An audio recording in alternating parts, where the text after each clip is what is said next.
Nicholas Kristof and Donald Trump are on the same page. Whoa. It regards education, and they're both wrong.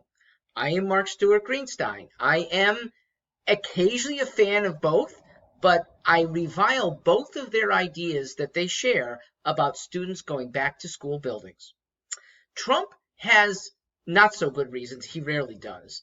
But this time it's sort of strut your stuff, respect my government, and let's have it continue even if kids' educations are imperiled. Kristof's reasons are a shade better, but I hope this can put an end to it. Kristof will say there are inequities, that when kids are learning online, there will be more privileged kids that get further than less privileged kids learning at home. They don't have high-speed internet right now. They don't have at-home support. He cites actually Donald Trump's youngest son, Barron Trump, who will have the best in high-speed internet. He'll have tutors surrounding him.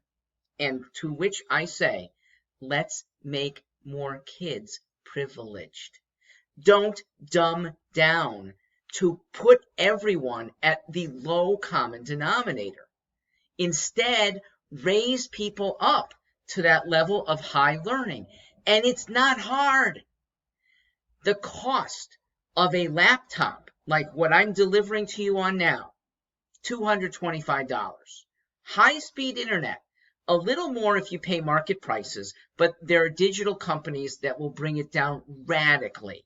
Enough for the families to probably pay zero if a school district is willing to spend a small amount. Now, willing to spend, but saving money in the process. Mr. Kristof, if you close buildings and allow kids to learn online, you are saving custodial costs. You are saving on insurance costs. You might be able to rent those buildings out for activities that a lot of us crave, like holding an SAT, which they can't seem to be able to do of late. School can and should continue, but it shouldn't continue in an inferior way. Inside a building now is an inferior way. It's teachers that have to be masked and thus hard to read their expressions. It's students that have to be masked and thus the teacher can't read their expressions about attentiveness and do I get it? Do I not get it? When half your face is covered, that's a harder thing to do. Most importantly, when students are concerned about who is sitting 6 or 7 feet away and what that child encounters back at home bringing back here, what the kid even encountered on the bus ride in, and could that disease suddenly imperil me or my grandma when I go back home to her this afternoon?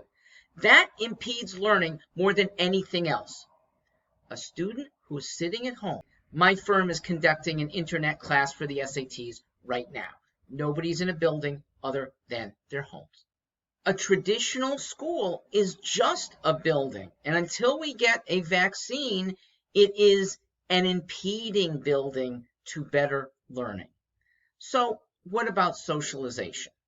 For the youngsters, that is highly important.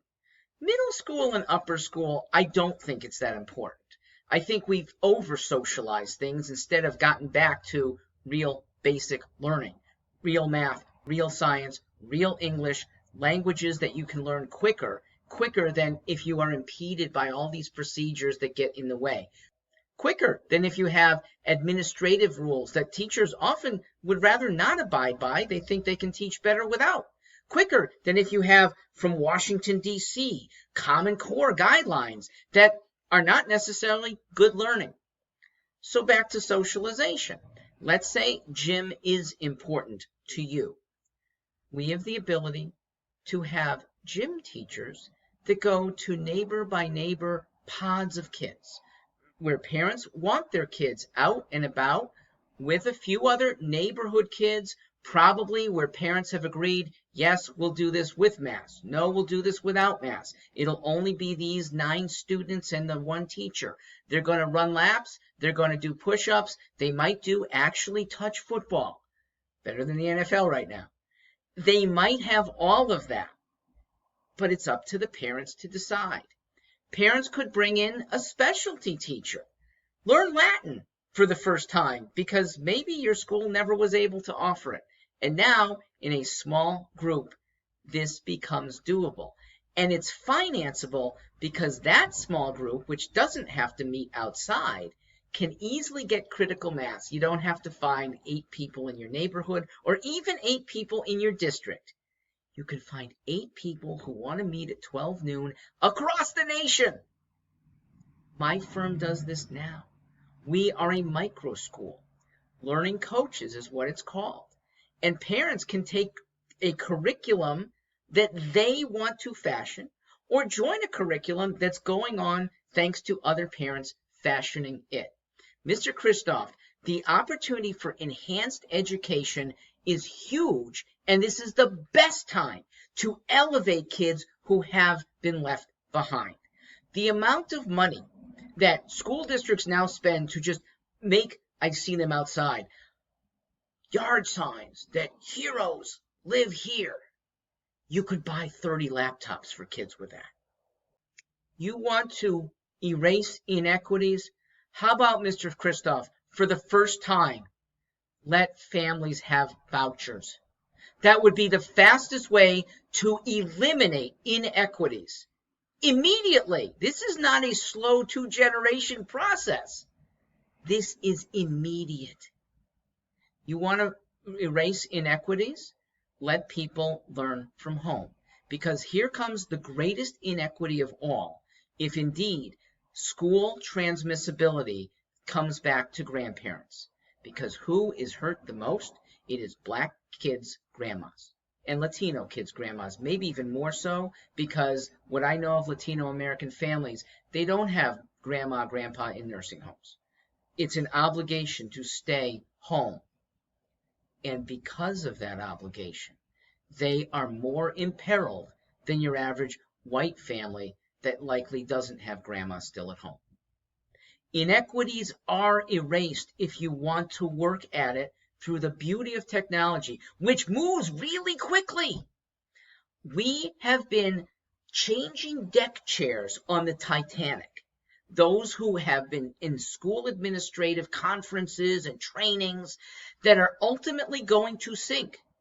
The deck chairs of how we will have a few people at a time, different shifts, hybrid modes of learning, online versus sometimes with each other learning, you can get rid of it. Teachers want it. Parents want it. The only people in the way are kind of high establishment people like Donald Trump, like state school administrators, and unfortunately, Mr. Christoph, you're joining them. Please join us. Don't experiment on our kids. Online is good and getting remarkably better. Let them develop fast and safe, and don't look back.